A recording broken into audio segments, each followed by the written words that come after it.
Whether you're a student or you work several jobs or you're a mom, sometimes you tend to lose yourself and you end up walking out of the house with a bun or a low ponytail. I'm actually one of those people who wears my hair like that very often, and I forget that there's a real quick way to get cute hair. The first thing that I'm suggesting is you can go ahead and curl your hair.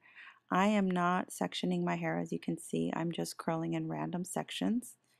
And this step is optional. You can also choose to wear curlers the night before, or you can do this with hot rollers. And again, the curls don't have to be perfect.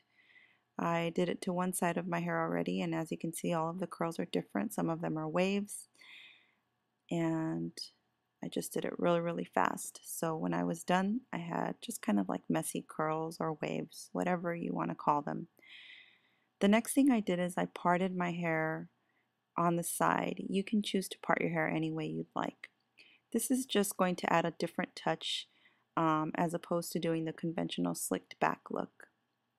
Then I'm taking the crown section of my hair and I'm just teasing it or back combing it, and this is just going to help me create a poof in the back of my hair. You can also add hairspray. As you can see, I'm adding a lot of teasing, and this is just because my hair, I don't really have to use a lot of product to get it to stick. As long as I tease it a lot, it'll stay, but you don't have to tease your hair as much. Work with your texture and with your hair's ability, and use as much or as little product as you need to. So I'm just sectioning my crown area, working with thin areas and spraying it with hairspray, backcombing it to create a lot of height and volume. At first I wanted to create like a big bump, but then I decided that I'm going to keep it a little more tame for this look, and also because I was inspired by the picture that's linked in the information box. And hers, Mila Kunis, is not as poofed up as I was going to do mine originally, but you can do this any way that you'd like. You can add as much or as little height as you'd like. And obviously, the more time you spend on this, the longer it's going to take to create. So if you spend a little time on it, it's going to take you less time.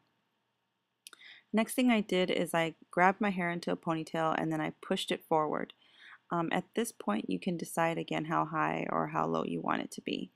When I pushed it forward, I looked at it and I didn't really like how high it was, so I ended up letting it go a little bit lower, and I liked how that looked instead.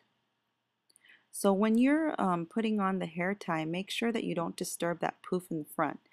And if you do, just take a comb, especially a rat tail comb, and then just fix it. Next thing I did is I grabbed a section of my hair and I just wrapped it around. This is also an optional step. Obviously, if you do this, it's going to take a little bit more of your time.